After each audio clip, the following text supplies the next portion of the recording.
네, 할렐루야. 우리 기도하고 시작하겠습니다. 하나님 아버지 감사합니다. 저희들 잠시 쉬는 시간을 가지고 다시 주님 앞에 모였습니다. 주님 성령으로 이 시간 함께하여 주셔서 저희들에게 지혜와 총명을 허락하여 주시고 하나를 배울 때 많은 것을 깨닫는 귀한 지혜를 허락하여 주시옵소서. 이 모든 것을 우리 주님께서 우리에게 맡겨주신 귀한 사명을 감당하는 일에 잘 쓸 수 있도록 인도하여 주시옵소서.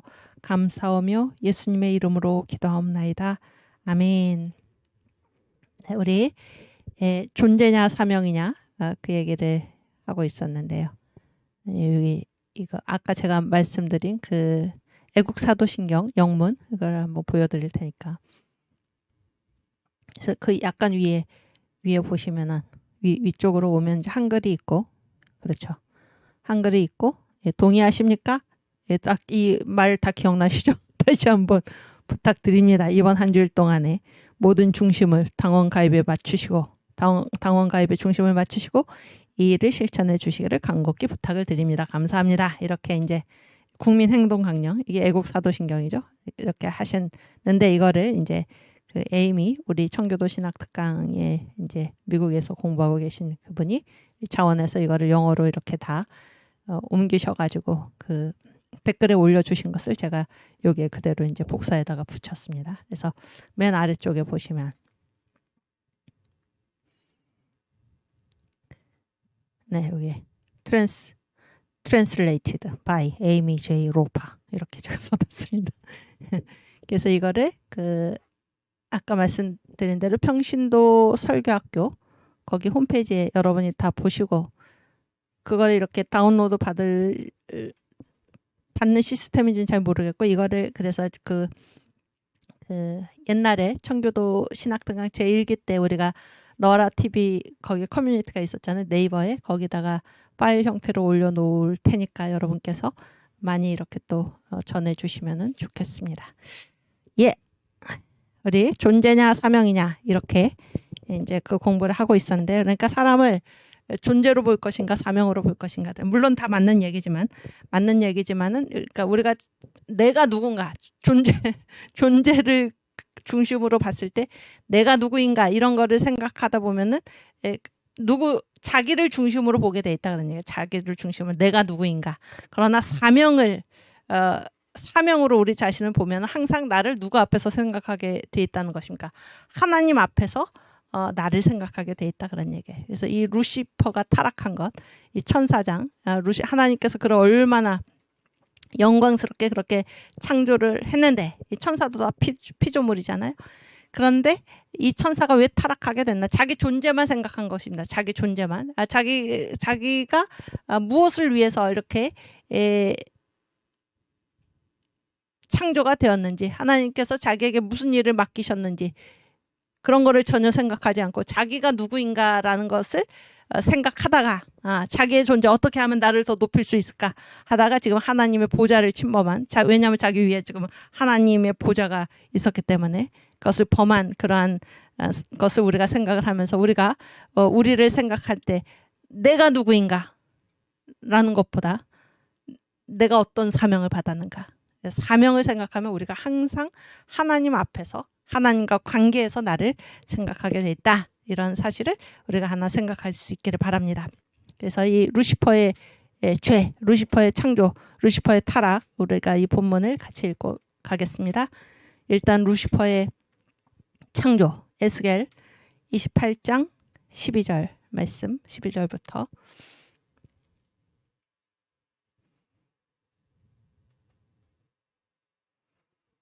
네. 자, 이거 보시면 인자야 두로 왕을 위하여 애가를 지어 그에게 이르기를 주 여호와의 말씀에 너는 완전한 인이었고 지혜가 충족하며 온전히 아름다웠도다. 그래서 지금 두로 왕이 빗대어서 지금 그 루시엘 천사장 루시엘을 지금 그 창조에 대해서 하나님께서 말씀하고 계신 것이죠. 13절 내가 옛적에 하나님의 동산 에덴에 있어서 그러니까 아담에게 이제 에덴 동산을 하나님께서 준비해 주신 것과 같이 이 루시엘에게도, 그러니까 아담을 이제 창조하시기 전에 하나님께서 먼저 천사의 세계를 만드셨잖아요. 그때도 이제 에덴 동산이 있었다는 얘기예요. 옛적에 하나님의 동산 에덴에 있어서 각종 보석, 홍보석과 황보석과 금강석과 황옥과 홍만호와 창옥과 청보석과 남보석과 홍옥과 황금으로 단장하였었으며, 얼마나 영광스럽게 이 루시엘을 하나님이 지으셨나 그런 얘기예요. 내가 지음을 받던 날에 너를 위하여 소고와 비파가 예비되었었도다. 잔치도 벌여주셨다 그런 얘기예요.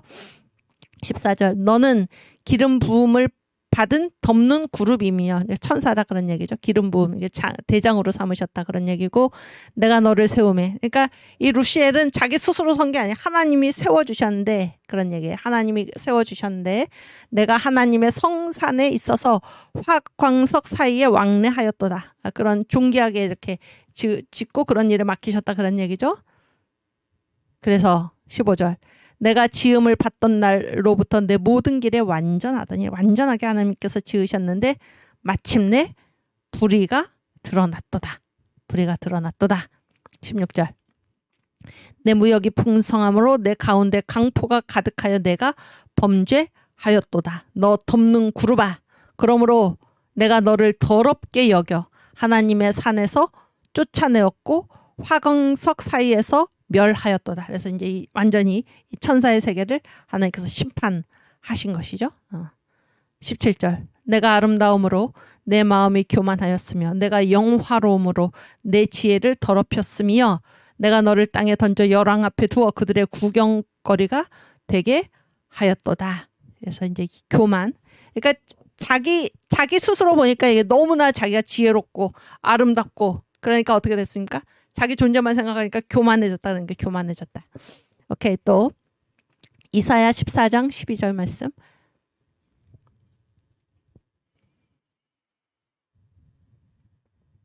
네, 천사의 심판이죠. 타락과 심판. 너 아침의 아들 계명성이여, 사탄이죠. 루시엘. 어찌 그리 하늘에서 떨어졌으며 너 열국을 엎은 자, 우주를 이제 하나님께서 심판하신 것입니다. 어찌 그리 땅에 찍혔는고. 그래서 천사가 무슨 죄를 지었나? 내가 내 마음에 이르기를 내가 하늘에 올라 하나님의 뭇별 위에 나의 보좌를 높이리라. 하나님의 뭇별 위에 나의 보좌를 높이리라. 내가 북극 지폐의 산 위에 좌정하리라. 가장 높은 구름에 올라 지극히 높은 자와 비기리라 하도다. 지극히 높은 자가 누구십니까? 하나님이시죠. 하나님과 내가 비기겠다. 하나님 보좌를 지금 찬탈한 것입니다. 찬탈하려 했던 것이죠. 그러나 이제 내가 음부 곧 구덩이의 맨 밑에 빠치 우리로다. 그래서 이 천사를 하나님께서 완전히 이제 심판하셨다 그런 얘기잖아요. 그래서 이 루시엘이 왜 이런 범죄를 저질렀나? 자기를 독자적으로 생각한 것입니다. 독자적으로. 그래서 내가 어떻게 하면 더 높아질 수 있을까? 자기가 하나님의 피조물이다라는 것을 망각한 것입니다. 자기의 존재만을 생각하다 보니까. 그래서 내가 어떻게 더 나의 존재를 높일 수 있을까? 보니까 하나님밖에, 하나님과 비기리라. 내가 지극히 높은 자와 비기리라. 자기가 하나님처럼 되려고 했던 것이죠. 자기가 누구인지를, 자기를 하나님이 지으셨다 이런 사실을 망각하고 하나님과의 관계에 있어서 자기가 그렇게 영광스럽게 지어졌다라는 것을 잊어버리고 자기를 중심으로, 자기 존재를 중심으로 보니까 지금 하나님의 보좌를 감히 넘봤던 것입니다. 그래서 이 루시엘, 이 천사의 세계는 완전히 심판을 받아서 이제 멸망당한 것입니다.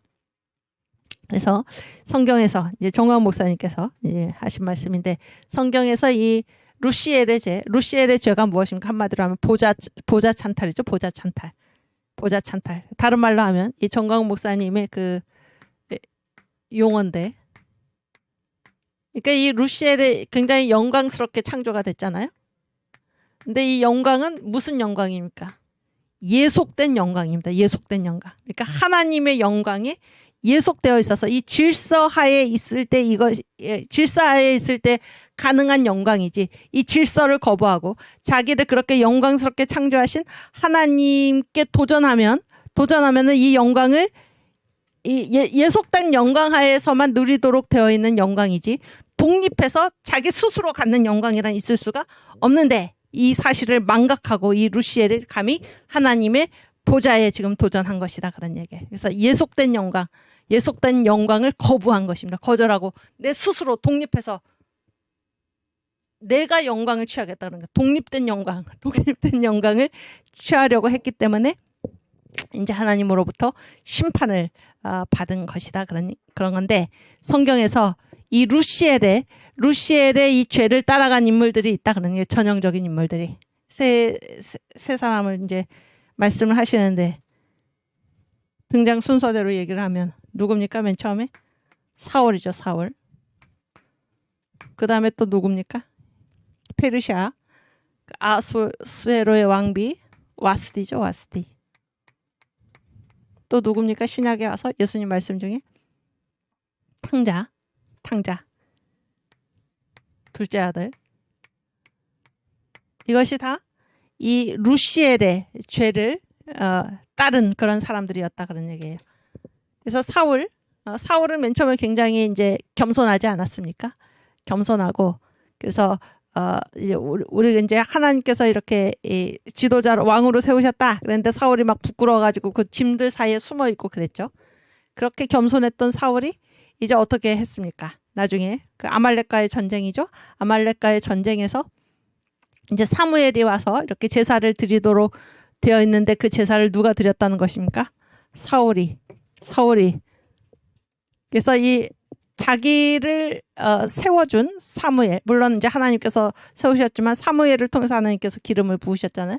그러니까 자기 위에 이 사무엘이라는 존재가 있는 그 사실이 너무 거슬리는 것입니다. 거슬리는 거예요. 그래서 이 사무엘이 하는 일까지도 내가 하겠다. 이것이 바로 무엇인가? 이게 바로 루시엘이 범한 죄악의 그 모습을 따라갔다는 얘기예요. 그래서 이 왕으로서 사울에게 부여된 영광은 다 뭡니까? 이게 예속된 영광이지.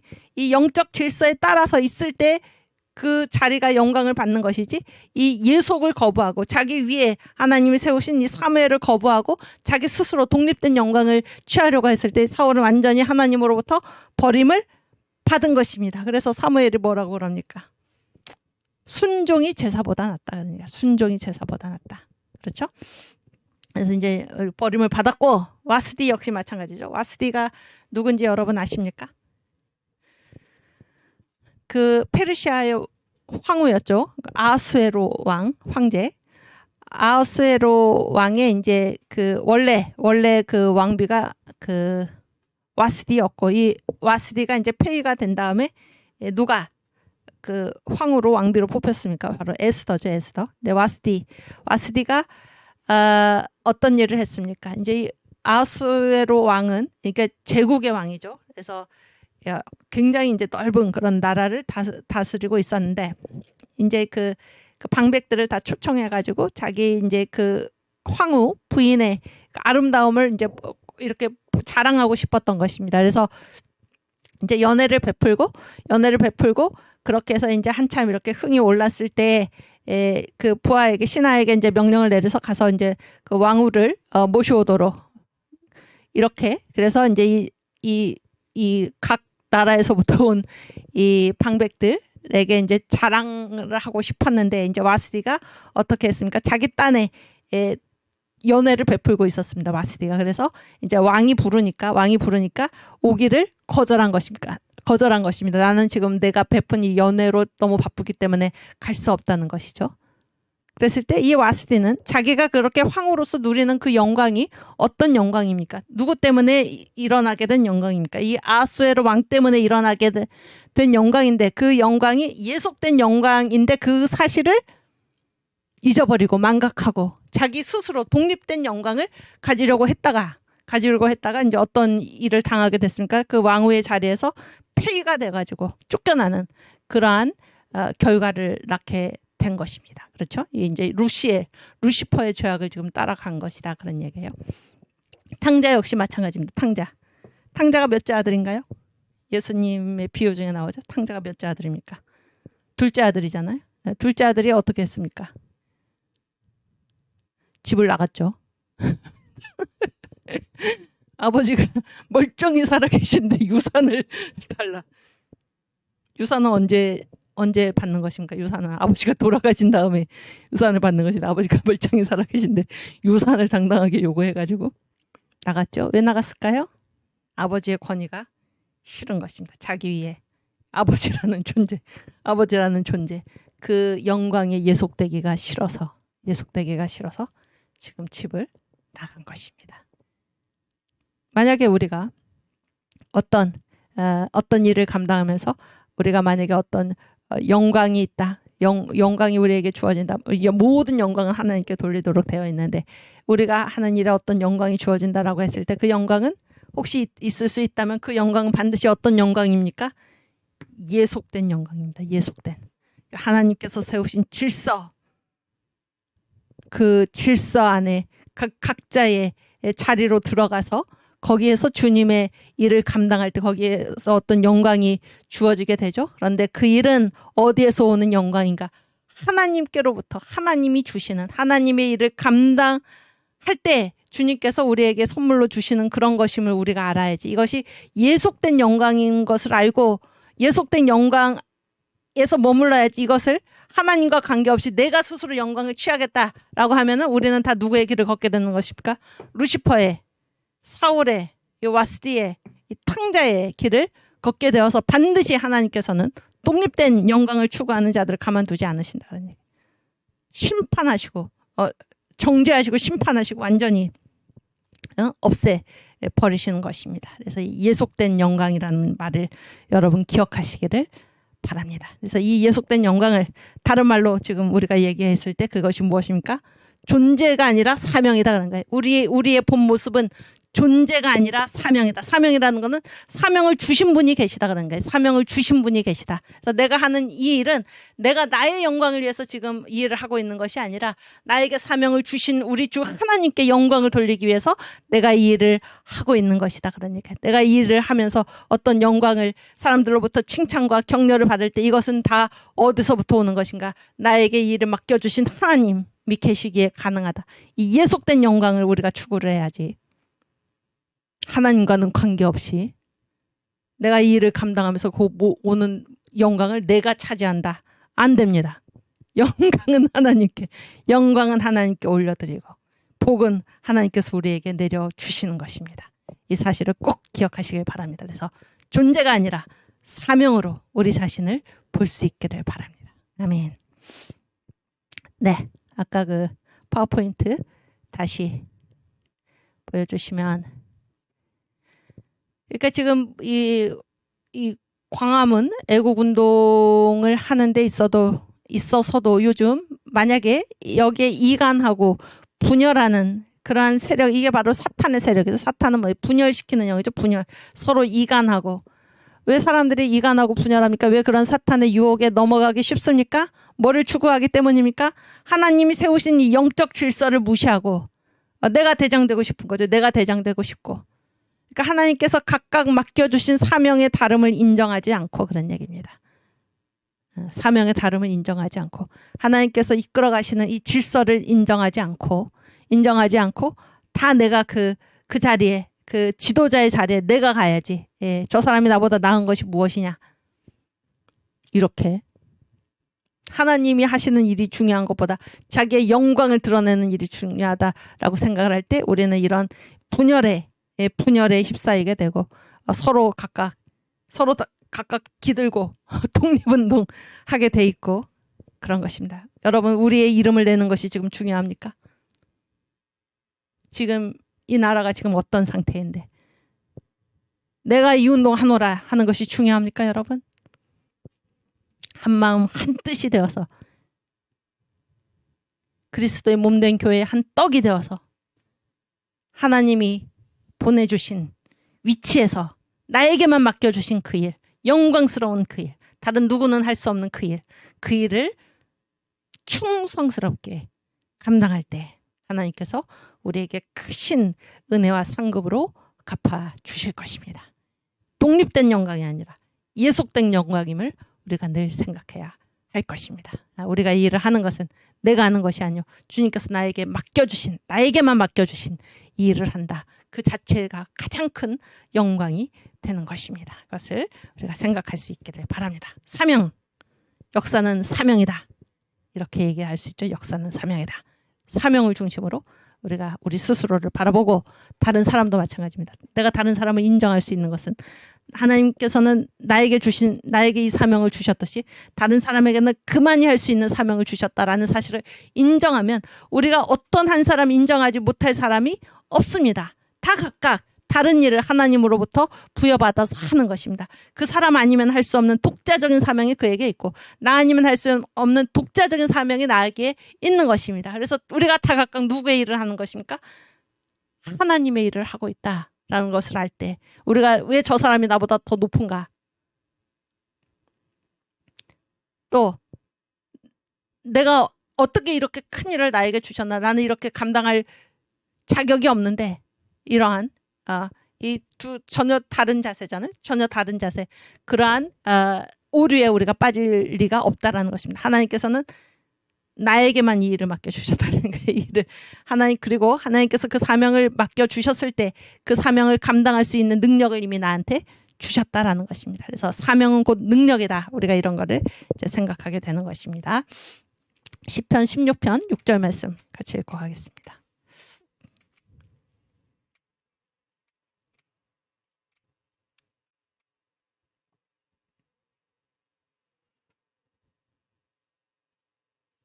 오케이. 내게 줄로 재어준 구역은 아름다운 곳에 있으며 나의 기업이 실로 아름답도다. 아멘. 그래서 하나님께서는 우리를 이 세상에 보내실 때 다 뭐를 정해 주셨습니까? 줄로 딱 구역을 정해 주셨어요. 이게 이제 나의 사명이죠. 나의 사명. 그런데 이 사명이 내게 줄로 재어준 구역이 곧 무엇이라는 것입니까? 구역이 곧 나의 뭐라는 거예요? 기업입니다. 기업. 자산입니다. 자산.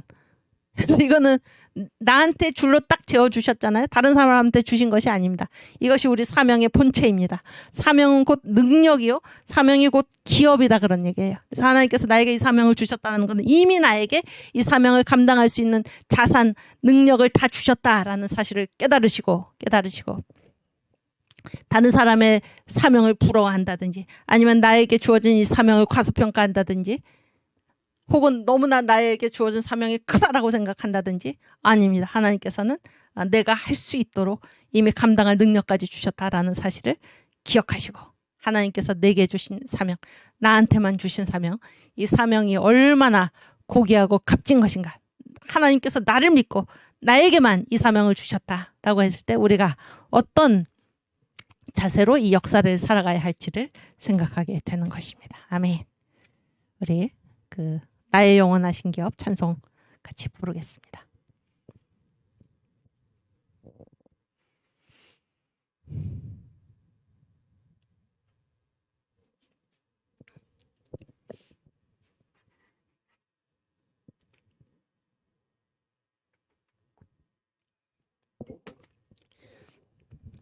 나의 영원하신 기업 생명보다 귀하다.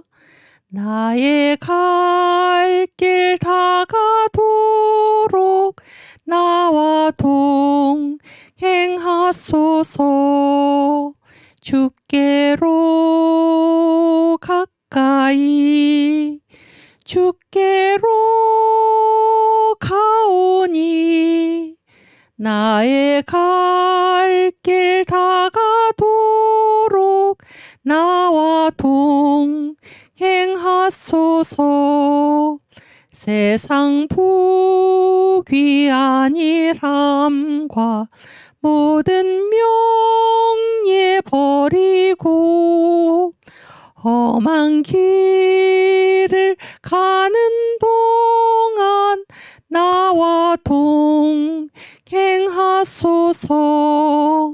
주께로 가까이 주께로 가오니 나의 갈 길 다가도록 나와 동행하소서. 아멘. 어두운 골짝 지나가며 험한 바다 건너서 정국문에 이르도록 나와 동행하소서. 주께로 가까이 주께로 가오니 나의 갈 길 다가도록 나와 동행하소서. 아멘. 여기 그 파워포인트 올려주시면은 네, 여기 그 오늘 강의의 전체 제목을 보면 역사에 있어서의 인간과 자연이잖아요. 인간과 자연. 그러니까 이제 하나님께서는 이 역사를 다스려 나가실 때 두 축이죠. 하나는 인간이고 하나는 뭡니까? 자연이죠. 그래서 인간과 자연을 통해서 이 두 축을 도구로 해서 하나님의 역사를 진행시켜 나가신다, 이렇게 볼 수가 있는 것입니다. 그러면은 이 둘 다 뭡니까? 인간을 통해서도 하나님께서 당신의 역사를 이루어 가시고, 그런 얘기죠. 자연을 통해서도 하나님께서 당신의 역사를 이루어 가신다 라고 했을 때, 여기에서 인간과 자연에서 둘 다 뭡니까? 하나님께서 맡겨주신 사명을 수행해 나간다 라고 했을 때 둘 다 어떻습니까? 둘 다 어떻습니까? 둘 다 중요하죠. 둘 다 중요합니다. 그러니까 나는 인간이기 때문에 자연 너는 필요 없어라고 우리의 기준에서 얘기할 수가 없는 것입니다.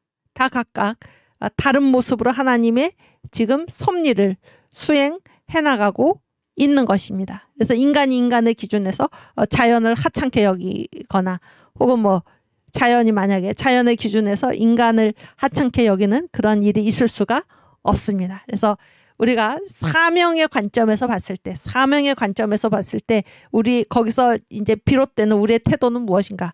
존중하게 된다는 거예요. 존중하게. 왜냐하면 이 세상의 모든 존재는 그 어느 것 하나 사명이 없이 존재하는 존재는 있을 수가 없는 것입니다. 자연도 하나님의 일을 감당하고 그런 얘기예요. 그렇죠? 인간도 하나님의 일을 감당하고, 인간도 무슨 집단적으로 보는 것이 아니라 한 사람 한 사람 다 하나님의 일을 감당하고, 하나님께서 그에게만 맡겨주신 사명을 지금 감당하고 있게, 자연도 전체적으로 집합적으로 보는 것이 아니라 각각 다르게, 각각 다른 존재들로 다 각각 다른 형태로 하나님의 일을 감당하고 있기 때문에, 그래서 이 사명 중심의 세계관을 가지고 우리가 서로를 대하면은, 우리가 무시하거나 우리가 부정하거나 우리의 잣대가 판단 기준이 되어서 그렇게 판단할 만한 존재는 결코 없다라는 사실을 알게 됩니다. 아시겠죠? 왜 저 사람은 나랑 다른가? 다른 일을 하나님께서 그에게 맡기셨다, 그런 얘기입니다. 왜 이 자연은 서로 다른가? 다른 일을 하나님께서 각각 이 자연 하나하나에게 맡기셨다 하는 사실을 우리가 생각할 수 있기를 바랍니다. 그래서 이 자연이 얼마나 다양한가? 자연도 각각 다르게 하나님께서 만드셨다라는 것을 보여주는 그 단적인 예 중에 하나가 여러분 그 눈 있죠? 눈 아십니까? 하늘에서 내리는 펄펄 눈이 옵니다. 그래서 눈에 그 결정체 있죠? 그게 무슨 모양입니까? 그게 무슨 모양이에요? 저도 갑자기 생각 안 나는데 눈의 결정체, 그게 다 다릅니다. 다 달라요. 그게 똑같은 게 아니에요. 무슨 육각형인가 뭐 하여튼 그 눈의 결정체 그 모양이 다 달라. 하나도 눈이 얼마나 많습니까? 눈이. 그렇죠? 하나도 같은 그 입자가 없다는 것입니다. 이렇게 다양하게 하나님께서는 이 만물을 창조하셨다, 그런 얘기예요. 그래서 어느 것 하나 자기 기준을 가지고 너는 나에 비해서 눈송이도 마찬가지. 이 눈송이가 다른 눈송이, 너는 나랑 다르니까 너는 잘못됐어라고 할 수가 없습니다. 다 각각 다르게 하나님께서 만드시고, 다 각각 다르게 만드신 이유는 다 각각 다른 사명을 주셨다 하는 사실을 우리가 기억할 수 있기를 바랍니다. 그래서 이제 성경에 보면은 그러니까 이게 지금 사명이잖아요. 사명. 그러면 우리한테 사명이 주어졌다라고 했을 때 우리한테 요구되는 유일한 자세는 무엇입니까? 이 사명은 하나님이 맡기신 일이잖아요. 그래서 이 사명을 대할 때 우리의 유일한 자세는 뭐밖에 없습니까? 해도 되고 안 해도 되나요? 사명을? 어떻습니까? 응? 반드시 해야 되죠? 반드시 해야 됩니다. 그래서 사명을 대하는 유일한 자세는 뭐밖에 없을까? 순종밖에 없어요. 순종. 아시겠죠? 순종. 그런데 이제 성경에서 인간이 짐승봐도 못하다. 왜 못하나? 자연은 순종을 하는데 인간은 하나님의 뜻을 거역하고 순종하지 않는다. 이렇게 이제 성경에서 말씀하고 계신 것입니다. 그랬을 때 인간은 짐승만도 못하다. 하나님께서 주신 일을 하지 않는다. 하나님의 뜻에 순종하지 않는다. 이렇게 표현된 곳이 많다 그런 얘기예요. 그러나 자연은 하나님께 순종한다. 그래서 자연을 칭찬하는 순종의 모델로서 자연을 부각시킨 그런 구절이 많은데 이사야 1장 3절 같이 읽겠습니다.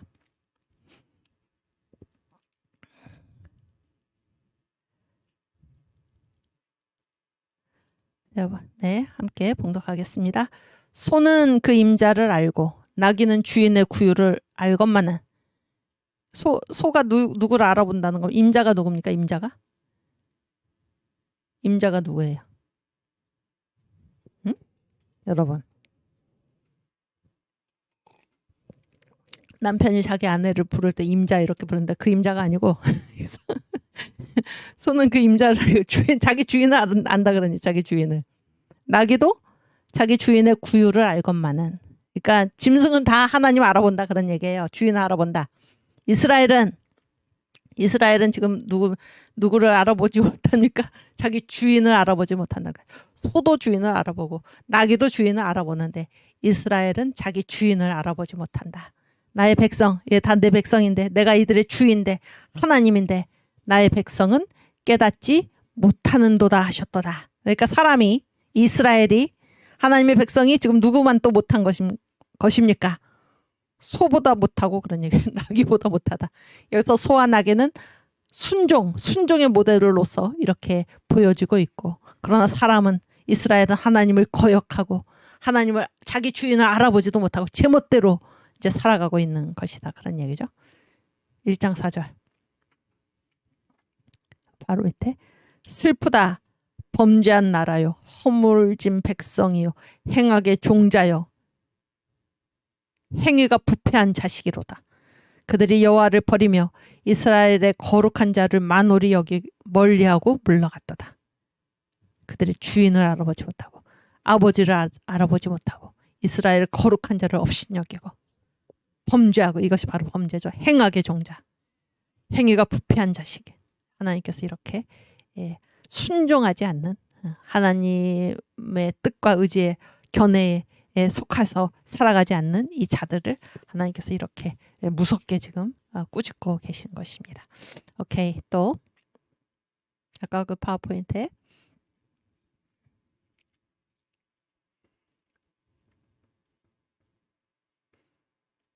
예레미야 8장 7절 말씀, 예레미야 8장 7절 말씀 보겠습니다.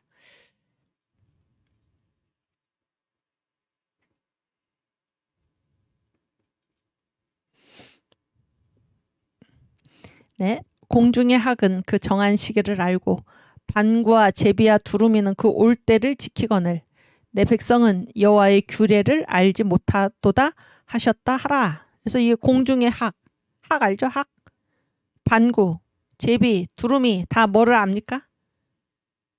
정한 시기와 그 올 때를 다 지킨다 그런 얘기예요. 그런데 법을 안다 그러는 거 법을 자기에게 정해진 시기를 알고 방과 제비와 두루미는 어디 갔다가 다시 올 때를 다 지킨다 그런 거예요. 순종한다 그러니까 하나님께서 세워놓으신 이 질서에 다 순종한다 그런 얘기입니다. 자연은 그러나 내 백성은 여호와의 규례, 하나님께서 세워놓으신 이 질서, 하나님의 법도 하나님의 규례를 알지 못하도다 이렇게 하나님께서 말씀하시는 것입니다. 그래서 사람이 지금 순종하지 않는다. 하나님께 순종하지 않는다. 자연은 순종하는데 자연은 하나님께서 정해놓으신 시기와 올 때대로 순종하며 자연은 살아가는데 사람들은 그렇지 못하다. 라고 해서 이 짐승만도 못한 인간, 그리고 순종의 모델로서의 자연, 이렇게 지금 성경에서 말씀하고 있는 것입니다. 그래서 이 자연, 성경에서 자연은 하나님께 순종하는 순종의 모델로서 이렇게 그 빛이 나고 있다, 그런 얘기예요. 오케이, 또 그 파워포인트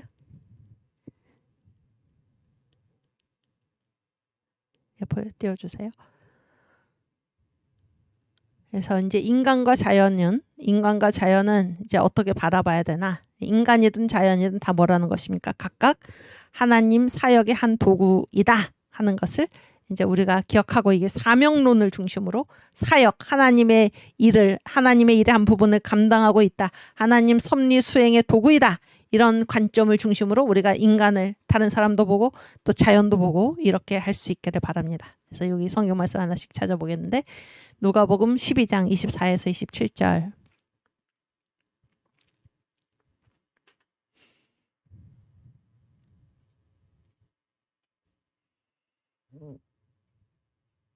네.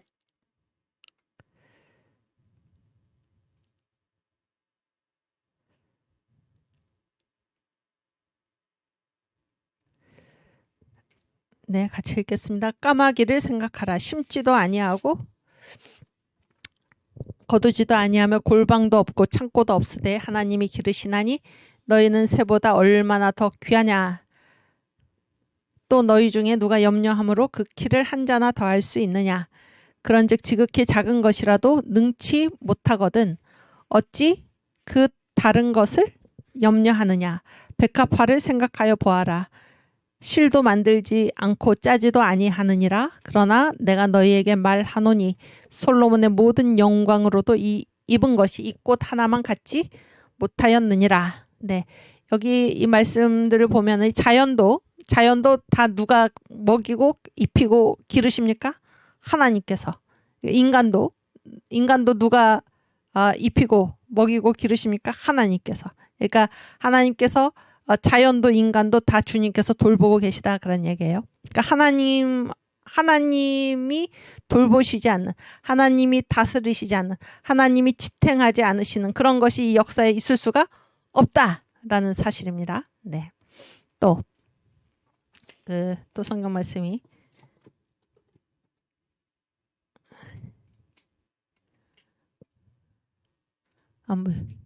네. 시편 35편 1절 말씀 함께 읽겠습니다.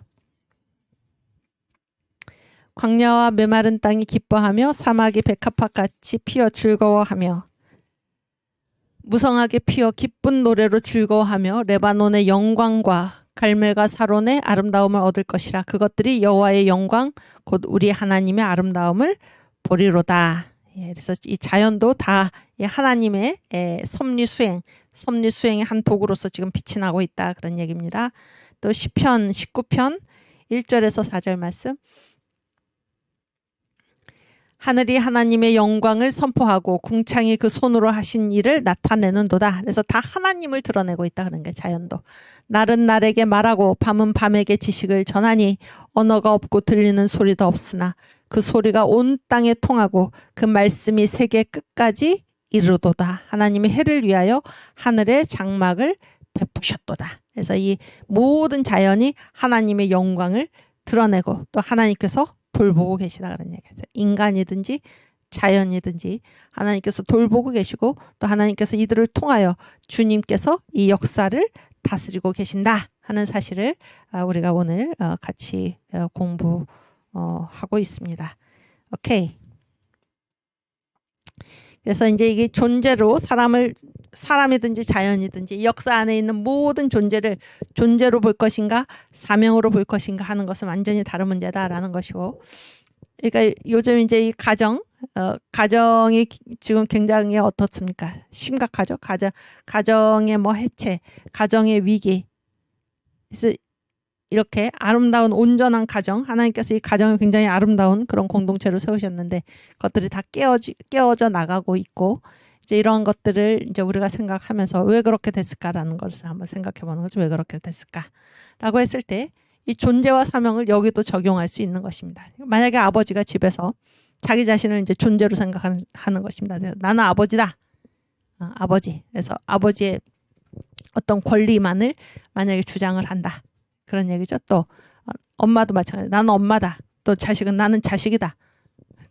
그렇게 해서 자기를 그 부모나 부모와 관계없는 자기 스스로 자기 존재를 생각하면은 거기에 이제 많은 부조리한 일들이 일어나는 것입니다. 또 부모도 자기의 사명을 생각하지 않고 내가 아버지인데 내가 엄마인데 이렇게 자기의 존재를 다른 사람과의 관계를 생각하지 않고 하나님이 세워주신 가정의 질서에 따라서 자기의 위치를 생각하지 않고 자기의 존재, 내가 아버지인데 내가 엄마인데 혹은 내가 자식인데 이렇게 존재만을 생각한다면 그 가정은 깨질 수밖에 없습니다. 그러나 내가 아버지다라고 했을 때 나를 존재로서 생각하는 것이 아니라 나는 아버지의 사명을 주님께서 나에게 주셨다라고 했을 때 어떻게 자기 아내나 자기 자식을 어떻게 대하겠습니까? 내가 남편인데 라고 했을 때 내가 이 사람, 이 하나님께서 보내주신 이 사람에게 나에게 남편의 사명을 감당하도록 주님께서 나를 이 가정에 보내주셨다라고 했을 때 완전히 그 자세가 달라지는 것입니다. 그래서 존재, 내가 남편이다. 나를 중심으로 생각할 때 하고 나를 남편으로서 하나님께서 이 집에 나를 보내주셨다라고 했을 때 그 자세가 완전히 달라서 항상 섬기는 자세가 되는 것입니다. 내가 남편으로서 하나님께서 나에게 맡겨주신 일을 내가 감당해야겠다. 항상 하나님 앞에 서 있을 때 그 자세가 완전히 달라지는 것입니다. 그래서 이 각 가정에서 우리가 자기 자신을 어떻게 생각하는가, 내가 부모다라는 것이 아니라 부모의 사명을 주님께서 나에게 주셨다라는 것입니다. 내가 자식이다가 아니라 자식의 사명을 나에게 주셨다라는 것입니다. 그래서 하나님께서 세우신 질서에 따라서 하나님 앞에서 우리가 살아간다라는 사실을 기억할 때 그 가정이 잘 되는 것입니다. 그 가정이 하나님이 보시기에 아름다운 가정으로 세워져 가는 것입니다. 그래서 존재가 아니라 사명 중심으로 우리가 생각할 수 있기를 바랍니다. 지금 우리나라가 이렇게 완전히 무너져 가고 있는 까닭이 무엇입니까? 다 자기의 존재를 드러내기를 기뻐하기 때문입니다. 우리에게 맡겨주신 사명이 무엇인지를 망각했기 때문입니다. 하나님께서 우리를 왜 이 시대에 이 대한민국에 태어나게 하셨습니까? 이 시대에 내가 감당해야 될 사명이 있다라는 사실 때문입니다. 이 사명을 망각하고 내가 누군데 왜 나를 알아주지 않나? 내가 대통령인데 내 마음대로 할 수 있는 거지. 어떻게 그렇게 할 수가 있습니까? 그러니까 존재를 중심으로 생각하지 않고 사명, 왜 나를 이 자리에 세우셨나라는 사실을 중심으로 생각하면 이 역사를 살아가는 우리들의 태도가 완전히 달라지는 것입니다. 그래서 하나님께 순종하는, 하나님께서 우리에게 사명을 맡겨주셨을 때 우리에게 요구되는 유일한 자세는 순종밖에 없다. 하나님을 두높이고 내가 하나님의 일을 감당한다는 그런 명예의식, 그런 자부심 가지고 나는 지금 내 일을 하는 것이 아니라 하나님의 일을 한다. 이게 얼마나 감사한 일입니까? 그렇게 우리가 이 세상을 살아갈 때 완전히 우리가 살아가는 이 세계는 달라질 것이다 하는 사실을 여러분 생각할 수 있기를 바랍니다. 사명의식을 가지고 살아가는 저와 여러분이 되기를 주님의 이름으로 축복하며 기도합니다. 아멘. 네, 그 다음에 14강 한 사건의 결정적 중요성.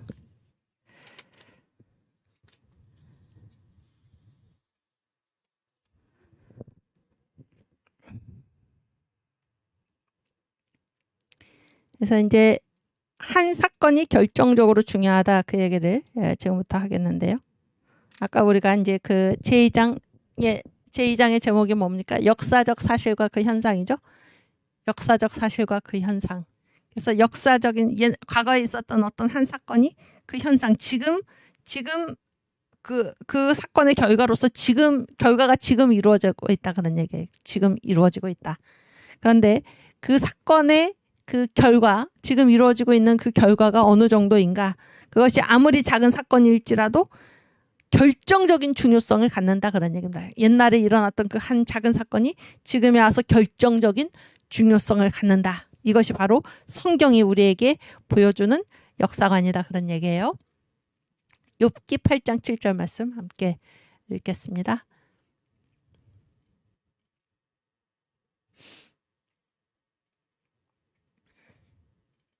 네. 내 시작은 미약하였으나 내 나중은 심히 창대하리라. 여기 두 가지가 대조가 되죠. 두 가지가 대조가 됩니다. 시작은 어땠습니까? 미약했죠. 네, 너의 나중은 심히 창대한 것입니다. 그래서 역사적 사실과 그 현상에서 아까 그 장의 제목이 제2장의 제목이 역사적 사실과 그 현상이잖아요. 그 현상. 그래서 지금 이 욥기 8장 7절 말씀에 내 시작은 미약하였으나 내 나중은 심히 창대하리라.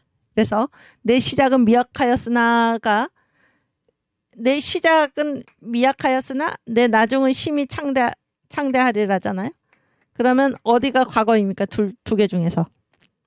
시작이 과거죠. 과거. 미약한 시작. 아주 미미한 역사적 사실, 역사의 한 사건이 그렇죠?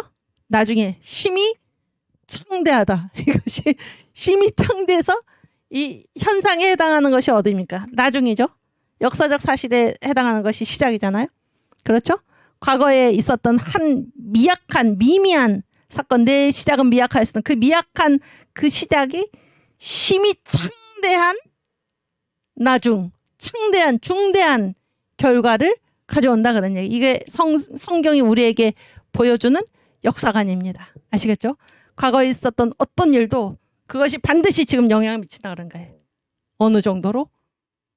결정적인 중요성을 갖게 한다는 거예요. 결정적인 중요성을. 무슨 얘기인지 아시겠습니까? 네. 이게 이제 성경이 우리에게 보여주는 역사관이다 했는데 제가 이제 이 말씀을 여러분께 드리면서 지금 생각난 게 이를테면 그 이스라엘 아브라함의 자손들이잖아요. 아브라함의 자손들이 왜 애굽에 가서 400년 동안 종살이를 했습니까? 네. 제단에서 실패한 거죠? 어떤 제단에서? 그 할례 언약 맺을 때 뭐는 다 쪼갰는데 뭐는 안 쪼갰습니까? 비둘기 작다고. 비둘기 안 쪼갰죠? 비둘기 안 쪼개니까 솔개가 이렇게 그 사체 위에 덮으니까 이제 뭐 아브라함이 내쫓았다 그런데 이 솔개가 뭐 사탄이 사탄. 그래서 그 결과로 이 아브라함의 이 제단에서 실패, 그 비둘기를 안 쪼갠 그 작은 사건 있잖아요. 그 작은 사건이 결정적인 중요성을 갖고 창대한 결과를 낳아서 여기서 창대하다는 건 부정적이죠. 그래서 이 애굽에서 400년 동안 이 아브라함의 후손이 언약의 백성이 어떻게 된 이 노예살이를 하는 그러한 이 작은 사건, 비둘기를 쪼개지 않은 그 작은 사건, 그 제단에서의 실패가 이런 창대한 결정적인 중요성을 가지고 그런 결과로 나타났다 그런 얘기예요. 그렇죠? 또 다 마찬가지죠. 우리 요즘 제가 지난번에도 한번 말씀드렸지만 주일 예배에 승리하지 않으면은, 주일을 거룩히 지키지 않으면은 뭐가 무너집니까? 한 주간의 삶이 이 작은 사건이 바로 일주일의 삶에, 주일의 그 한 시간의 예배가 일주일의 삶에 그대로 영향을 미친다 그런 거예요. 결정적으로 중요성을 갖는다 그런 얘기입니다. 역사에서 우리가 겪는 한 작은 사건, 그 작은 사건이, 그 미약한 사건이, 미약한 시작이 창대한 나중으로 나타난다. 결정적인 중요성으로 나중에 나타난다라는 것을, 역사적 사실은 반드시 결정적으로 중요하게 이 현상을 일으킨다라는 사실을 보여주는 것이 바로 성경입니다. 그래서 그 예를 들 때, 물론 이제 이 역사신앙 민경배 교수님께서 이거를 설명을 하시면서 이제 그 예를 들 때, 이제 이 향유를 부은 마리아, 예수의 발에 향유를 부은 마리아 있잖아요. 그래서 이제 이 마리아는 어떻습니까? 예수님께로부터 받은 은혜가 너무 감사해서 갚을 길이 없으니까, 그렇죠? 자기가 가지고 있던 그 비싼 향유 옥합을 깨트려서 예수의 발에 부었죠. 예수의 발에 붓고 그 머리털로 예수의 발을 씻고 그랬잖아요. 그랬을 때 이제 누가 누가 막 이 마리아를 비난을 했나요? 제자들이. 특별히 누가? 가룟 유다가 막 비난을 했죠, 마리아를. 그래서 이 향유를 팔아서 300데나리온에 팔아서 가난한 자들에게 나눠 주었으면 좋았겠다 이러면서 비난을 했는데, 근데 예수님이 이 향유를 부은 마리아, 이 마리아의 행동, 그 작은 행동이죠. 향유를 부은 그 행동이 어떤 사건이라는 것입니까? 그 사건이 무슨 사건이라는 거예요? 이거는 뭐를 준비한 사건이라는 겁니까? 나의 장사. 예수님이 이제 죽으시고 그 장사를 준비한 사건이다, 이렇게 말씀을 하시는 것입니다. 마리아는 그냥 예수님께 감사해서 자기가 예수님께 드리는 그 마음의 표시, 감사의 표시로 자기가 가진 그 향유 옥합을 깨뜨려서 예수께 바쳤는데, 그 작은 사건을 예수께서는 뭐라고 말씀하십니까? 이거는 나의 장사를 준비한 것이다. 여러분, 이 예수의 십자가의 죽음이 어떤 사건입니까? 온 인류를 구원한 사건 아닙니까? 그렇죠? 온 인류의 죄, 그 전에 있었고 그 동시대에 있었고 앞으로 살아갈 모든 사람들의 죄를 예수의 십자가에서 예수께서 한 사건 한 사건 다, 한 죄 한 죄 다 하나님께서 대속하신 그 사건, 그 엄청난 인류 구원의 역사, 그것을 준비한 것이다. 이렇게 그 마리아의 작은 행동을 예수께서 이렇게 결정적으로 중요한 그렇게 선포하신 것입니다. 그래서 또 하나 또 말씀하시죠. 그래서 이것이 얼마나 중대한가. 복음이 전해지는 곳마다 천하에서 이 향유를 부은 마리아 이 행동이 기념될 것이다. 이렇게 이제 말씀하고 계시죠. 오케이, 우리 요한복음 12장 1절부터 한번 같이 읽겠습니다.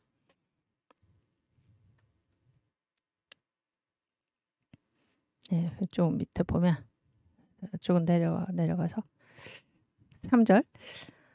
마리아는 지극히 비싼 향유 곧 순전한 나드 한 근을 가져다가 예수의 발에 붓고 자기 머리털로 그의 발을 씻으니 향유 냄새가 집에 가득하더라.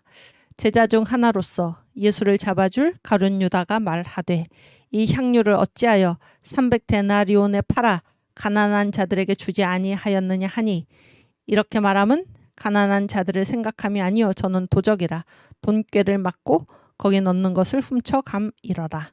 예수께서 가라사대 저를 가만두어 나의 장사할 날을 위하여 일을 두게 하라. 그렇죠? 주님의 장사를 위한 것이다. 이렇게 결정적인 중요성을 갖는다, 이런 말씀이죠. 가난한 자들은 항상 너희와 함께 있거니와 나는 항상 있지 아니하리라 하시니라. 네. 그래서 이 마리아의 행동은 바로 예수의 장사, 전 인류 구원의 큰 대속의 역사를 준비한 그런 것이다 라고 결정적인 중요성을 갖는다, 이렇게 예수께서 이제 말씀을 하신 것입니다. 마가복음 14장 6절에서 8절. 네, 같은 동일한 사건의 본문인데요. 예수께서 가라사대 가만두어라. 너희가 어찌하여 저를 괴롭게 하느냐. 저가 내게 좋은 일을 하였느니라. 가난한 자들은 항상 너희와 함께 있으니 아무 때라도 원하는 대로 도울 수 있거니와 나는 너희와 항상 함께 있지 아니하리라. 저가 힘을 다하여 내 몸에 향유를 부어 내 장사를 미리 준비하였느니라. 9절. 내가 진실로 너희에게 이르노니 온 천하에 어디서든지 복음이 전파되는 곳에는 이 여자의 행한 일도 말하여 저를 기념하리라 하시니라. 그래서 그 작은 행동을 주님께서 얼마나 이게 결정적인 중요성을 갖는 것으로 지금 보시는지, 그런 얘기입니다. 저는 이 마리아하고 이 가룟 유다를 굉장히 대조적으로 생각을 하는데, 여러분, 우리나라에서도 지금 이런 것들을 많이 보고 있죠. 이런 것들을 많이 보고 있는데, 지금 정광훈 목사님께서 어떻게 하십니까?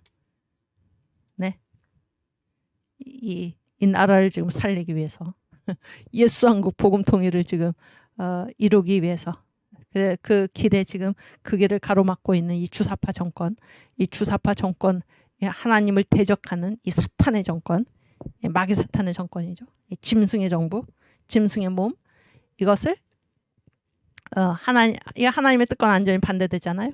그래서 이 정부를 무너뜨리기 위해서, 그래서 예수한국 복음 통일을 이루어서 선교 한국의 사명을 감당하시고자 지금 밤낮으로 애쓰고 계시고 일을 하고 있는데, 많은 사람들이 가룟 유다 같은 태도를 취하는 것입니다. 정광훈 목사님은 지금 마리아와 같이 실제로 일을 하고 있습니다. 실제로 향유 옥합도 깨뜨려서 예수님께 바치고, 또 여기 청교도 신학대 강의에 와 계시는 여러분도 다 어떻습니까? 날마다 이 국민혁명단 10,000명 이 조직을 가지고 길거리에 나가서 전도하고 가입시키고, 그렇죠? 다 실제로 일을 하지 않습니까? 그런데 이 가룟 유다 같은 자들이 있어서 어떤 일을 하는 것입니까? 아무 일도 하지 않으면서 일하는 자들을 비난하고 있는 것입니다. 그렇죠? 지금이 그럴 때인가? 왜 예배의 자유를, 그게 얼마나 중요한데, 무슨 얘기인지 아시겠습니까?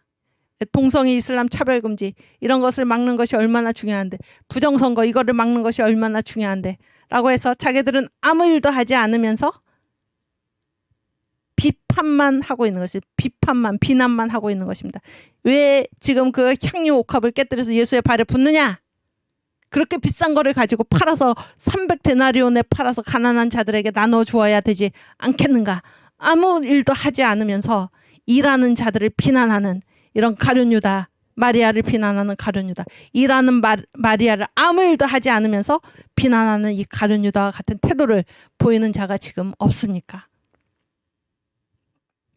그 자들이, 그 사람들이, 그러한 사람들이 어디 있을 때 그것이 더욱더 우리의 마음을 아프게 하는 것입니까?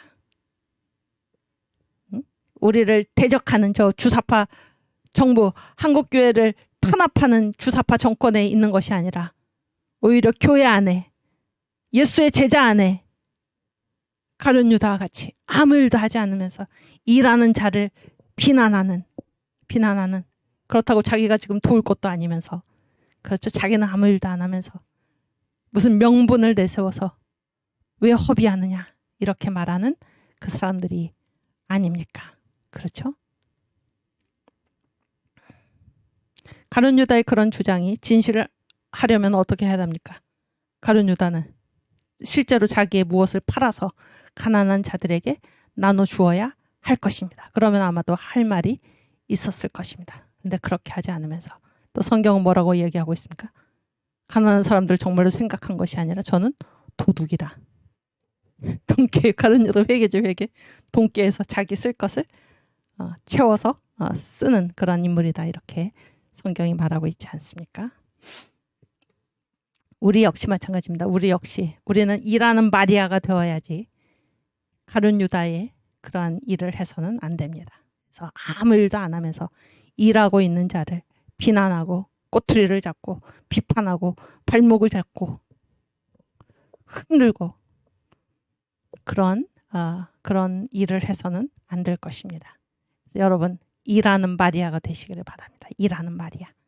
비난하는 가룟 유다의 자리에는 결코 서지 않으시기를 바랍니다. 그래서 일하는 자들, 주님을 위해서 일하는 자들, 이 나라를 바로 세우기 위해서 일하는 자들을 격려하고 함께 돕고 함께 하나로 한 떡으로 뭉쳐서 우리가 반드시 이 나라를 우리 주님께서 기뻐하시는 나라로 우리가 변화시킬 수 있기를, 우리의 힘으로 안 되죠.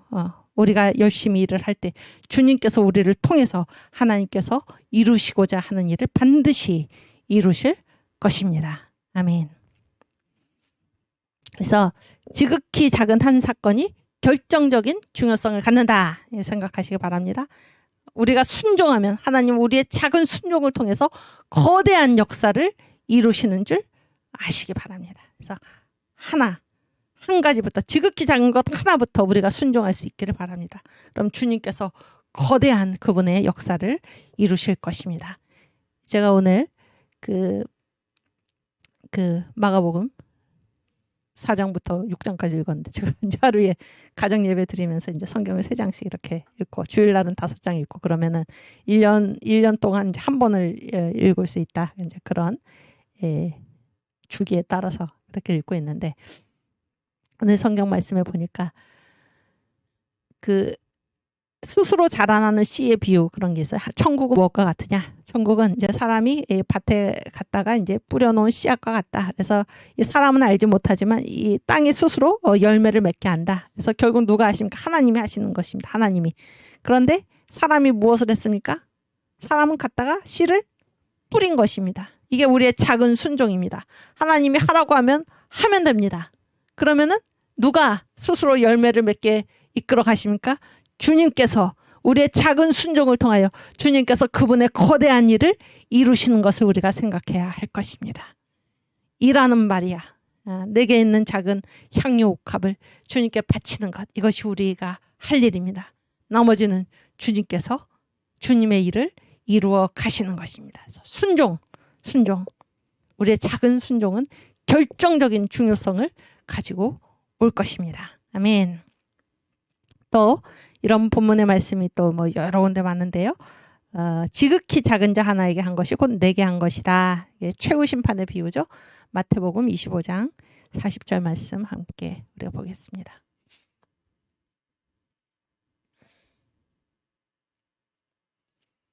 임금이 대답하여 가라사대 내가 진실로 너희에게 이르노니 너희가 여기 내 형제 중에 지극히 작은 자 하나에게 한 것이 곧 내게 한 것이니라 하시고, 그래서 그 위에 조금 보면 여기 더 위에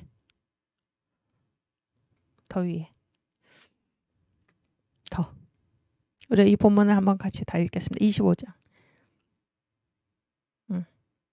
더 위로 네. 쭉 더 올려보세요. 오케이. 25장 32절 31절 오케이. 여기서부터 이 본문 다 아시죠? 우리 한번 성경 말씀 같이 읽겠습니다. 인자가 자기 영광으로 모든 천사와 함께 올 때 자기 영광의 보좌에 앉으리니 최후 심판 얘기입니다. 모든 민족을 그 앞에 모으고 각각 분별하기를 목자가 양과 염소를 분별하는 것 같이 하여 양은 그 오른편에 염소는 왼편에 두리라. 그때 임금이 그 오른편에 있는 자들에게 이르시되, 이 양편이죠. 양편 오른편. 내 아버지께 복받을 자들이여 나와 창세로부터 너희를 위하여 예비된 나라를 상속하라. 감사한 말씀이죠. 여러분, 하나님께서는 우리를 창조하실 때 어디를 향하여 우리를 창조하셨습니까? 새 예루살렘. 창세로부터 예비된 나라. 그래서 우리의 눈이 항상 이 새 예루살렘에 고정되어 있기를 바랍니다. 창세로부터 너희를 위하여 예비된, 너희를 위해 준비된 이 나라를 상속하라. 이 사람들은 누구인가? 이 양편에 서 있는 사람들은 35절. 내가 줄일 때 너희가 먹을 것을 주었고 목마를 때 마시게 하였고 나그네 되었을 때 영접하였고 벗었을 때 옷을 입혔고 병들었을 때 돌아보았고 옥에 갇혔을 때 와서 보았느니라. 그래서 왜 너희가 이제 이 창세로부터 예비된 나라를 상속하는가 이렇게 말씀하셨죠. 이유를 그랬더니 이상한 거는 37절. 이에 의인들이 대답하여 가로되 주여 우리가 어느 때 주의 줄이신 것을 보고 공개하였으며, 공개한다는 건 섬겼다 그런 얘기예요. 먹을 걸 드렸다 그런 얘기죠. 목마르신 것을 보고 마시게 하였나이까. 어느 때 나그네 되신 것을 보고 영접하였으며 벗으신 것을 보고 옷 입혔나이까. 어느 때 병드신 것이나 옥에 갇히신 것을 보고 가서 배웠나이까 하리니. 그러니까 우리는 주님께 그렇게 한 일이 없는데요. 이런 얘기입니다. 이 의인들은 그렇게 대답을 한다는 거예요. 그랬더니 예수님께서 뭐라고 말씀하십니까? 임금이 대답하여 가라사대 내가 진실로 너희에게 이르노니 너희가 여기 내 형제 중에 지극히 작은 자 하나에게 한 것이 곧 내게 한 것이니라 하시고. 이해가 되시죠? 여기까지? 그러니까 지극히 작은 자, 역사적 아주 한 사건이죠. 한 사건. 이건 누구한테 한 일입니까? 주님께 한 일이다 그런 얘기. 결정적인 중요성. 어느 정도로? 영생과 영벌. 그래서 지극히 작은 자 하나에게 한 것이 곧 주님께 한 것이다. 그 일이 지금 이 사람들에게 이 사람들을 어디로 이끌어 갔습니까? 영생으로. 창세로부터 너희를 위하여 예비된 나라. 그 나라로 이 사람들이 이끌어 갔고 그런 얘기예요. 41절. 또 왼편에 있는 자들에게 이르시되 저주를 받은 자들아 나를 떠나 마귀야, 그 사자들을 위하여 예비된 영영한 불에 들어가라. 왜 그런가? 내가 줄일 때에 너희가 먹을 것을 주지 아니하였고 목마를 때에 마시게 하지 아니하였고 나그네 되었을 때에 영접하지 아니하였고 벗었을 때에 옷 입히지 아니하였고 병들었을 때와 옥에 갇혔을 때에 돌아보지 아니하였느니라 하시니 저희도 대답하여 가로되 주여 우리가 어느 때에 주의 줄이신 것이나 목마르신 것이나 나그네 되신 것이나 벗으신 것이나 병드신 것이나 옥에 갇히신 것을 보고 공양치 아니하더이까.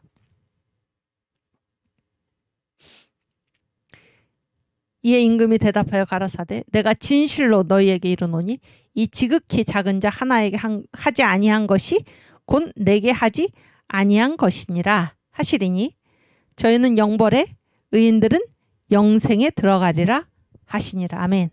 자, 이거 다 잘 읽으셨죠? 잘 읽으셨죠? 그러니까 지금 이 의인들, 오른편에 선 사람들, 양편에 선 사람들은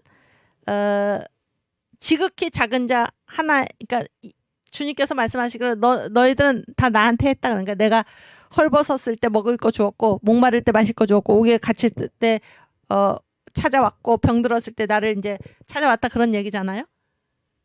그런 얘기죠. 그리고 왼편에 있는 자들은 너희는 주님께서 내가 배고플 때 먹을 거 안 줬고 목마를 때 마실 거 안 줬고 헐벗었을 때 입을 옷도 안 줬고 병들었을 때 찾아보지도 않고 옥에 갇혔을 때도 안 찾아와 봤다, 그런 얘기잖아요. 그렇지 않습니까? 그래서 이제 그 양편에 있는 사람들은 너희들은 영생에, 이 염소편에 있는 사람들 너희들은 영벌에 들어가라 그랬죠. 그 다음에 잘 보세요. 질문이 아주 이상합니다. 질문. 둘 다 모르는 거예요. 둘 다.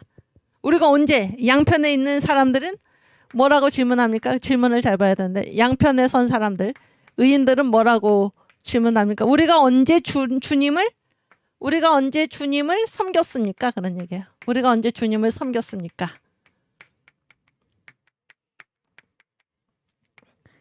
그랬더니 예수님께서 뭐라고 그러십니까? 지극히 작은 자에게 한 것이 곧 내게 한 것이다, 그런 얘기죠. 그러니까 이 양편에 있는 사람은 그게 주님인지 모르고 지금 했다, 그런 얘기잖아요. 주님인지 모르고 했다. 아시겠죠? 여기까지. 근데 오른편에 있는 사람은 뭐라고 왼편에 있는 사람은 뭐라고 지금 얘기를 하고 있냐면은 우리가 언제 주님이 헐벗으신 것을 보고 목마르신 것을 보고 그 다음에 뭐 배고프신 것을 보고 옥에 갇히신 것을 보고 병드신 것을 보고 우리가 언제 주님을 섬기지 않았습니까? 그런 얘기예요. 이건 무슨 말입니까? 그분이 주님이시면은 우리가 언제 주님을 안 섬겼습니까죠? 안 섬겼습니까?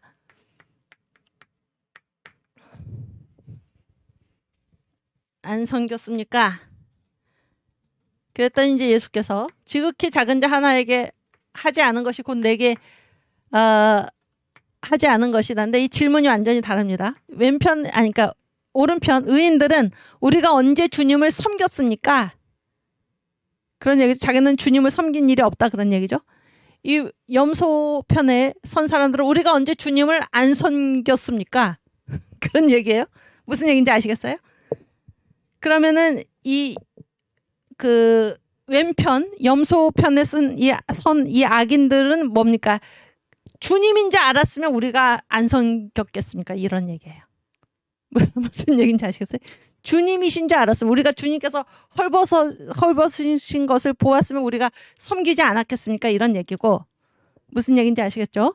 이 사람들은 우리가 언제 주님 섬겼습니까?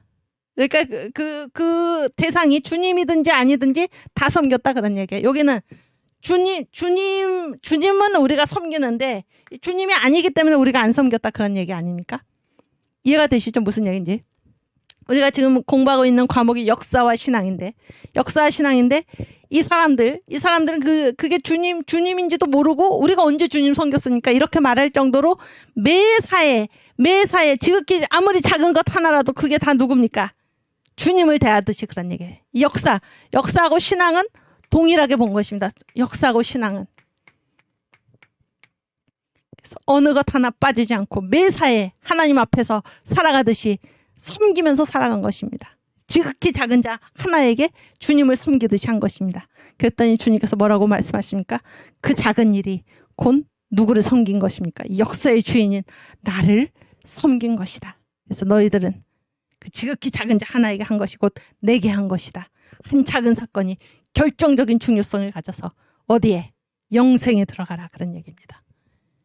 이 사람들은 주님의 일과 그렇지 않은 일을 구분을 한 것입니다. 그래서 주님인 줄 알았으면 우리가 대접하지 않았겠습니까? 주님이 아니기 때문에 우리가 하지 않았습니다. 이런 얘기잖아요. 그렇죠? 그래서 뭐하고 뭐를 구별하는 것입니까? 신앙과 이 역사에서의 일을 구별을 한 것입니다. 그러니까 이들의 생각에는 하나님은 그럼 어디에만 계십니까? 신앙의 영역에만 계시고 하나님은 이 역사를 다스리는 것하고는 무관하다 그런 얘기예요. 이 역사하고는 알 바 아니다 그런 얘기입니다. 이들이 바로 악인이다 그런 얘기예요. 그래서 지극히 작은 자는 하나님이 아니기 때문에 내가 하지 않았습니다라고 말하는 것과 똑같습니다. 주님인 줄 알았으면 우리가 하지 않았겠습니까? 이런 얘기잖아요. 그래서 이 역사와 신앙을 지금 구별하는 태도가 누구의 태도입니까? 이 염소편에 선 악인들의 태도입니다. 이들은 너희는 지극히 작은 자 하나에게 한 것. 그것이 내가 역사를 다스리고 있는데 그때 나한테 순종하지 않은 것. 그때 너희의 할 일을 하지 않은 것. 그것이 곧 내게 하지 않은 것이기 때문에 역사를 다스리는 사람 나다. 그런 게 역사를 다스리는 사람은 나다. 내게 하지 않은 것이기 때문에 너희는 어디로 가라? 영벌로 가라. 그러나 지극히 작은 자 매 순간 그게 나이든지 아니든지 이 역사는 내가 다스리는 것임을 알고 매 순간 내 앞에서 서서 나를 섬겼던 너희들은 영생으로 가라 이렇게 말씀하고 있는 것입니다. 여러분 우리가 일을 할 때 저 일은 주님께서 하시는 일이 아니야. 네? 저거는 신앙의 영역이 아니야. 저거는 정치야. 여러분 하나님께서 이 세상을 다스리시지 않습니까? 어느 영역 하나 주님의 손길에서 벗어나는 것이 있습니까? 우리는 매 순간 주님 앞에 서 있다는 사실을 알고 그게 역사의식이라고 그랬죠. 역사의식. 우리는 매 순간 주님 앞에 서 있다. 지극히 작은 자 하나에게 한 것이 곧 누구에게 한 것입니까? 주님께 한 것입니다. 지극히 작은 자 하나에게 하지 않은 것이 곧 누구에게 하지 않은 것입니까?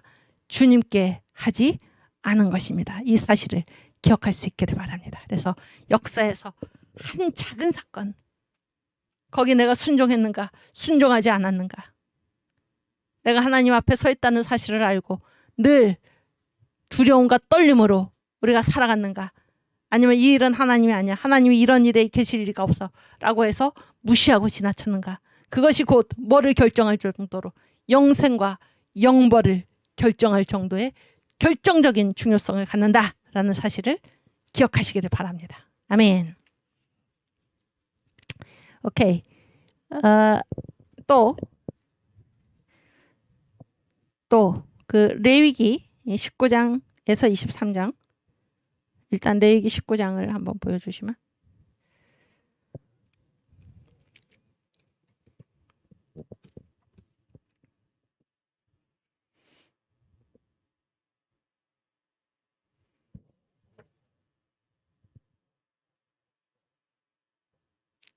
레위기 19장. 그렇지.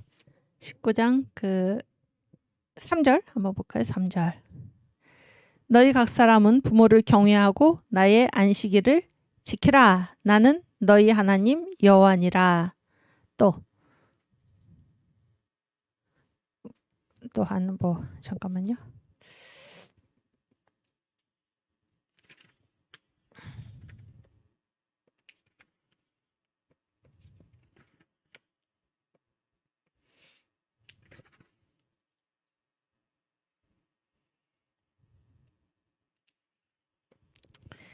또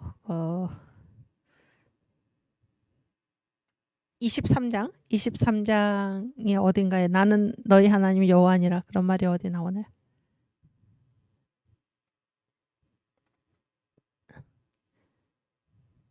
여호와니라. 나는 너희 하나님 여호와니라.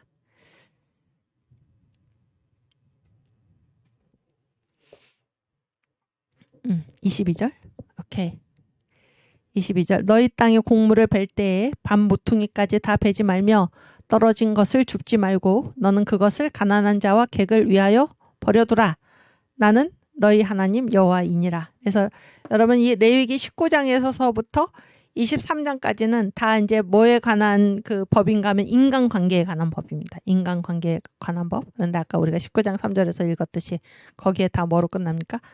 인간관계에 관한 법을 말씀하시고 나는 너희 하나님 여호와니라. 23장 여기 21절도 마찬가지죠. 곡물 벨 때에 곡물 벨 때에 밥 모퉁이까지 다 베지 말고 떨어진 것을 줍지 말고 그것을 가난한 자와 객을 위하여 버려두라. 왜 그렇게 해야 되나? 나는 너희 하나님 여호와니라. 이렇게 말씀하고 있다는 것입니다. 그래서 보세요. 왜 부모를 공경해야 됩니까?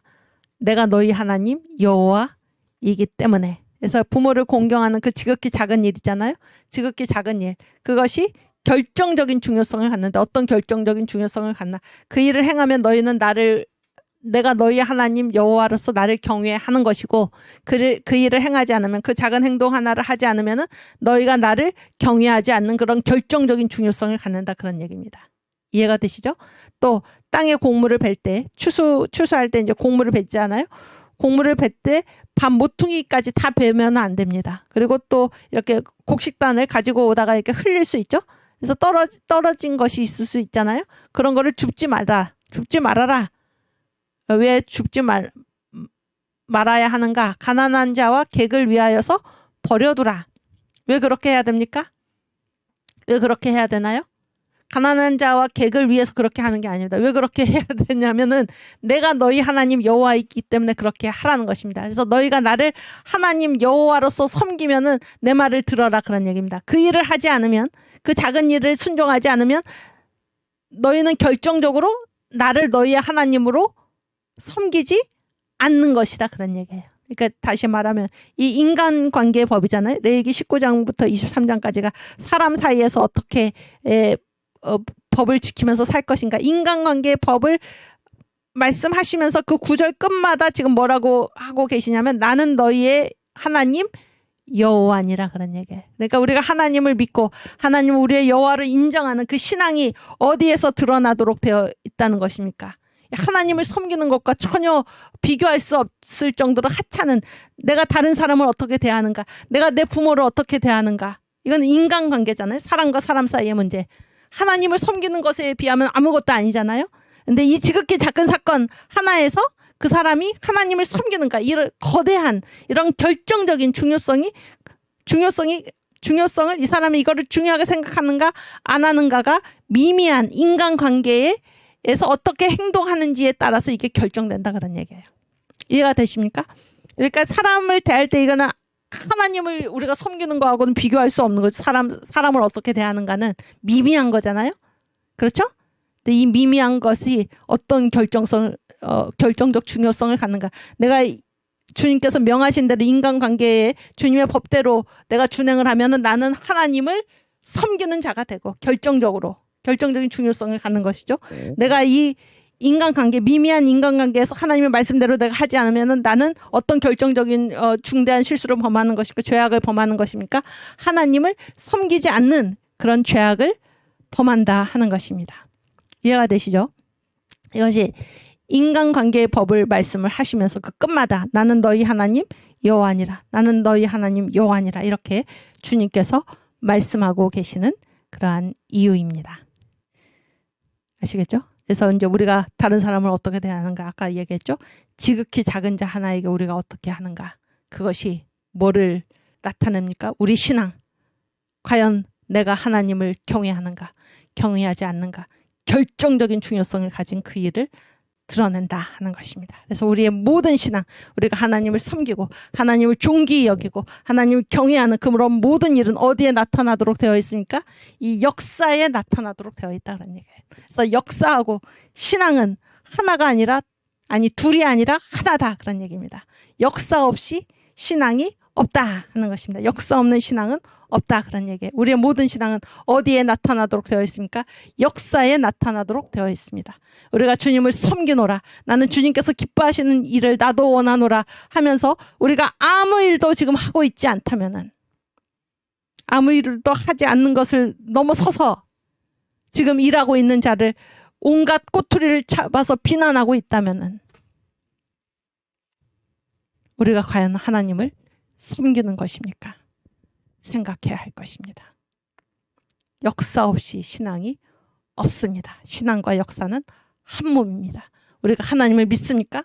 역사에서 하나님을 믿는 믿음을 가지고 살아가야 할 것입니다. 우리가 하나님을 믿습니까? 하나님께서 부모를 공경하라 말씀하셨을 때 부모를 공경해야 할 것입니다. 그 자가 바로 하나님을 믿는 자인 것입니다.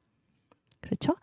밥 모퉁이 곡식을 끝까지 가장자리까지 다 베지 말아라. 그 말씀을 지키는 사람이 바로 하나님을 경외하는 사람일 것입니다. 나는 하나님을 경외하지만 이 밥 모퉁이 내가 다 끝까지 다 베겠다라고 한다면 그 사람은 하나님을 경외하지 않는 사람입니다. 우리의 신앙은 반드시 이 역사에 나타나도록 되어 있습니다. 역사와 신앙은 하나로 연결되어 있지 결코 둘이 아니다 하는 것을 우리가 생각할 수 있기를 바랍니다. 그것이 역사에서 한 작은 사건, 내가 여기서 한 작은 일, 작은 순종, 이것이 결정적인 중요성을 갖는다라는 것이고 성경이 우리에게 가르쳐주는 바가 바로 이것입니다. 아멘. 그래서 여기 이 시를 제가 안 적어왔는데 제가 한번 읽어드릴게요.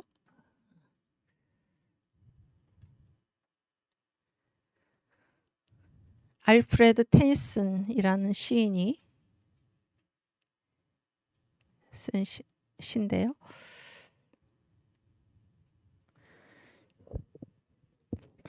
그래서 이제 이 사람이 뭐를 보고 시를 썼냐고 그 담 있잖아요. 담. 길을 가다가 보니까 이제 담장 깨진 틈에 이제 꽃이 하나 피어났다 그런 얘기입니다. 그래서 그 꽃을 보고 쓴 시인데 이 꽃을 알면은 하나님을 알 수 있다 그런 얘기예요. 담장 깨진 틈에 작은 꽃 하나, 그 틈에서 나는 너를 뜯어 들었다. 나는 너, 그 뿌리와 그 밖의 전부를 내 손 위에 얹혔다. 작은 너 꽃. 그러나 내가 무엇인지 이해한다면, 그리고 다 이해한다면 하나님이 누구신지, 사람이 무엇인지를 다 알 수 있을 것이다. 이게 뭡니까? 이 작은 꽃 하나죠. 담장 깨진 틈에 피어난 작은 꽃 하나. 이것도 누구의 손길입니까? 하나님의 손길이 다른 거예요. 하나님의 역사에서 그것이 아무리 작은 것이라고 해도 그것이 다 누구의 손길이 닿은 것입니까? 하나님의 손길이 닿은 것이어서 이 뿌리채 뽑아든 이 작은 꽃, 내가 너를 이해할 수 있다면, 다 이해할 수 있다면 하나님이 어떤 분이신지, 사람이 어떤 존재인지도 알 수 있을 것이다. 이렇게 역사에서는 아무리 작은 사건이라도, 아무리 한찮은 존재라도 그것이 하나님의 손길이 닿은 것이기 때문에 그런 얘기죠. 그것 자체로 결정적인 중요성을 갖는다 그런 얘기예요. 과거에 있었던 역사적인 사실 한 사건은 지금 현재 그 현상을 일으키는데 결정적으로 중대하게 미약한 시작이 창대한 나중으로 드러나는 것이 바로 이 역사의 세계이다 그런 얘기입니다. 그래서 역사 없이 신앙 없다 그런 얘기입니다. 역사 없이 신앙 없다. 지극히 작은 자 하나에게 한 것이 곧 내게 한 것이다. 우리가 믿는 주님은 이 신앙의 세계에서만 주님이 아니시오. 이 역사를 다스리시는 주님이시고, 그래서 역사의 모든 일은 다 주님의 손길이 닿은 것이어서 이 역사에서 우리가 어떤 태도로 살아가느냐 하는 것이 우리가 신앙이 있느냐 없느냐를 결정하는 것이다라는 사실을 꼭 기억하시기를 바랍니다. 아멘. 예. 오늘은 제가 이제 말을 다 끝내는데도 아직 시간이 남았는데 오늘은 여기서 마치도록 하겠습니다. 그리고 내일 다시 반갑게 뵙겠습니다. 우리 주기도문 하고 마치겠습니다. 하늘에 계신 우리 아버지여, 이름이 거룩히 여김을 받으시오며 나라 임하옵시며 뜻이 하늘에서 이룬 것 같이 땅에서도 이루어지이다. 오늘날 우리에게 일용할 양식을 주옵시고 우리가 우리에게 죄 지은 자를 사하여 준 것 같이 우리 죄를 사하여 주옵시고 우리를 시험에 들게 하지 마옵시고 다만 악에서 구하옵소서. 대개 나라와 권세와 영광이 아버지께 영원히 있사옵나이다. 아멘. 네, 감사합니다. 우리 내일 다시 반갑게 뵙겠습니다.